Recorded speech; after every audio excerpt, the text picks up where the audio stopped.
our rain chances and our temperatures are going down over the next few days. We'll see a mix of sun and clouds. Overall, a pretty nice week ahead, and then over the weekend, we'll start to heat up again. I'll have more details on the forecast coming up. Right now on News Channel, it's time now for our first check of our weather, and we want to check in with our chief meteorologist, Jenna Petracci. Well, earlier this evening, we did have a few different areas of rain and thunderstorm activity, but now things are mostly dry. You can see here on Live Viper 6, we only have one area of very, very light shower activity, and that's around Glasscock County down to Johnson County, around the border of Jefferson and Washington as well. This light rain is over near Davidsboro. Other than that, it is pretty dry, a little bit breezy as well here on our Terry Lambert Hyundai Skyview Cam in Swainsboro. It was beautiful and sunny all day long over there. No rain today at Augusta Busch Field, high of 93, putting us right on track with average. Low temperature also near average this morning at 73. Upper 70s to around 80 degrees at the moment, 77 in Barnwell and Allendale, Augusta at 78, 80 in Swainsboro and Millen. Gibson also at 80 degrees and 77 in Saluda. Our dew points are in the low to mid 70s. Plenty of moisture around as we do still have a soft frontal boundary hanging around the area. Winds are coming in from all different directions, a little bit breezy up to around 8 miles per hour in Aiken County. And as we zoom out here, you can see we do have that low pressure also along the frontal boundary right across the CSRA. So this is what brought us those showers and storms earlier today. But tomorrow that front will continue to move towards the south, and that means lower chances of rain for us. A dry start to our morning, partly cloudy with temperatures in the low 70s. Later on in the afternoon, possibly a pop-up shower or two, but overall, pretty limited rain chances, plenty of sunshine, and some cooler temperatures on the way. I'll break down all those details coming up in the full forecast, but back to you, Brad. Jenna, thank you. In Columbia, buses in South Carolina schools, new rules could be on the way. And patchy fog possible tomorrow morning, a dry start to the day, and then in the afternoon, just a very low chance of rain. And you'll notice some slightly cooler temperatures tomorrow afternoon. I'll have a look at that 10-day forecast right after the break.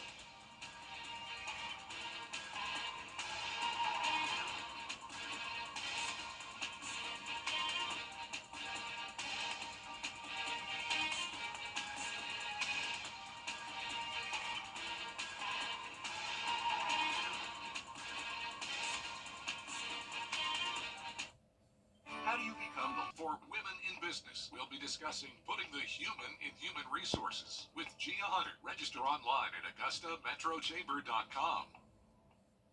You and me, we're the best of friends, and we'll stay together till the end.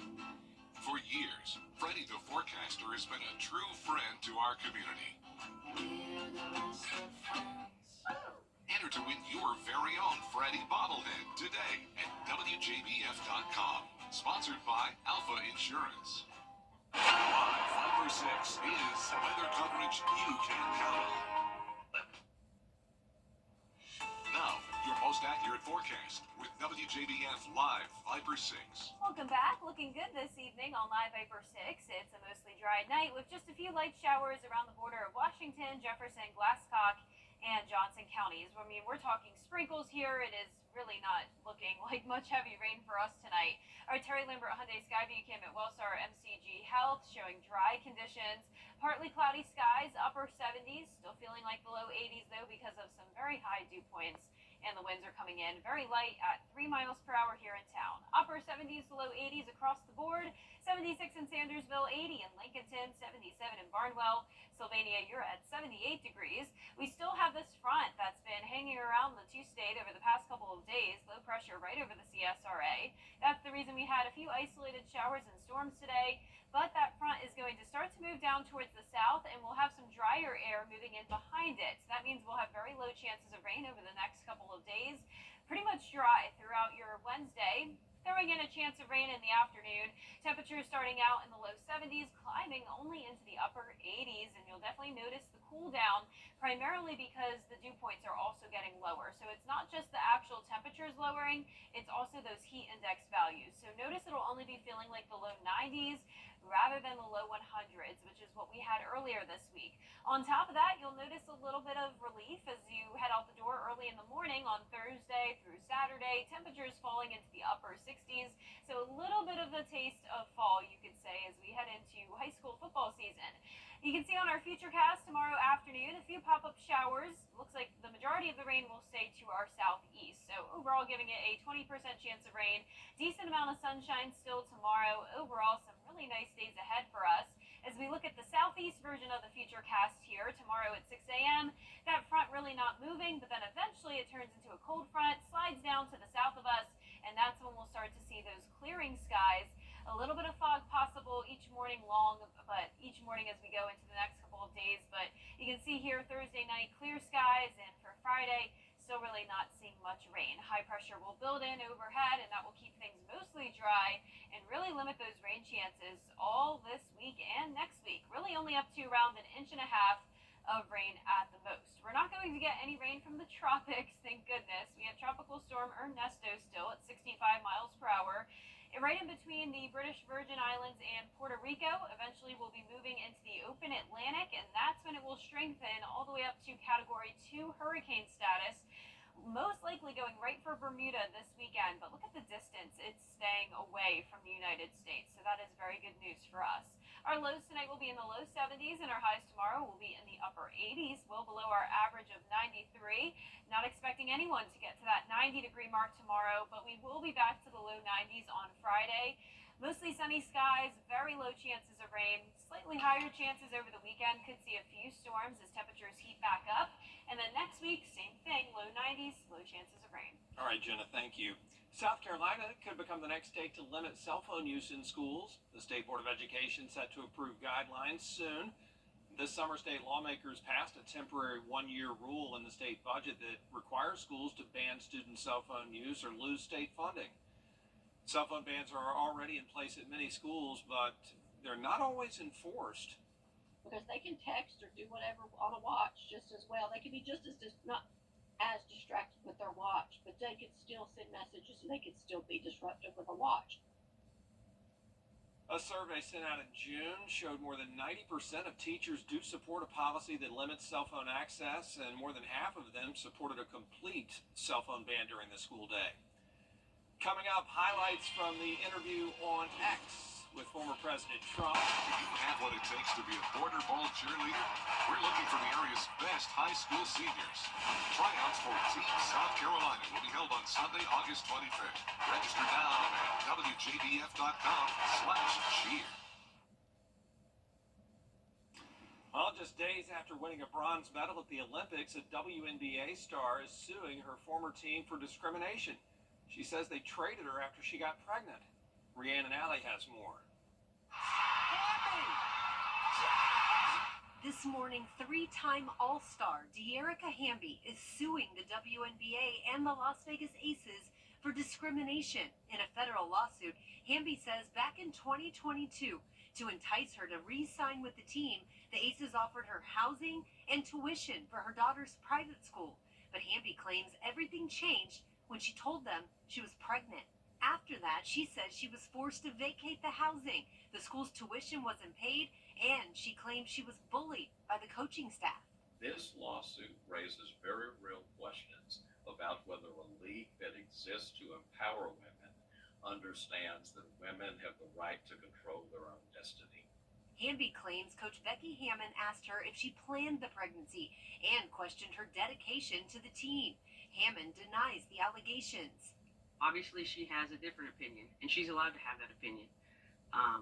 But that's not how I saw things go down with my conversation. When Hamby was traded to the Los Angeles Sparks in early 2023, she posted her allegations on social media, prompting a league investigation. The WNBA handed Coach Hammon a 2-game suspension and rescinded one of the team's draft picks. But Hamby argues the investigation wasn't properly conducted and claims the punishment didn't go far enough. She's now seeking compensatory damages. WNBA should have stood up for the rights of one of its athletes, and their failure to do so is why they've been sued. The WNBA says it is reviewing the complaint. Rhiannon Alley, ABC News, New York.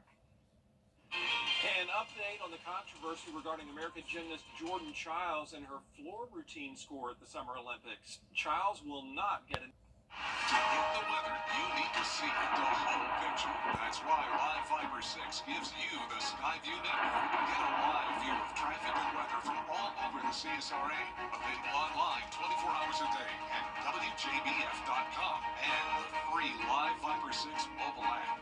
The WJBF Live Fiber 6 Skyview Network. Powered by Terry Lambert Hyundai. Low prices, big selection, and committed to quality customer service. And last but not least, the World Bird Sanctuary in St. Louis is helping our feathered friends heal. Patrick Clark shows us one patient whose beak is getting back in shape. This talking eagle is a good sign for Roger Holloway and the World Bird Sanctuary. Hopefully on the road to recovery after losing part of its beak due to a gunshot. So it's a really complex treatment that this eagle is going under right now. Its energy is up, it's gained some weight, which is really good, but it also came in with lead poisoning. So that was another factor. So really this bird is kind of a snapshot of the challenges they can face in the wild. Holloway says this summer, the World Bird Sanctuary and the Wildlife Hospital has seen 6 bald eagles suffering from gunshot wounds. Before surgery, you can see the deficit right here, the break where it was shot. So that whole piece is missing. But the bone seems to be intact, the cere is intact, and the growth plate underneath and the soft palate is all intact. So we are hopeful that it will regrow. The specialists at the World Bird Sanctuary had to rebuild the beak as it hopefully heals. You can see a series of pins and dental epoxy being used. This eagle will undergo another surgery on Thursday before beginning a lengthy rehabilitation and eventual re-release back into the wild. World Bird working with the Missouri Department of Conservation and local law enforcement to find a person or persons responsible for injuring this eagle. You can't say, well, I didn't know what it was. Well, then why did you shoot it? Is there a season open on any birds? If you're hunting for something specific, you are supposed to know what that is. So I wouldn't call this a mistake. It's just an indiscriminate shooting where somebody has a gun and they want to take pot shots at things.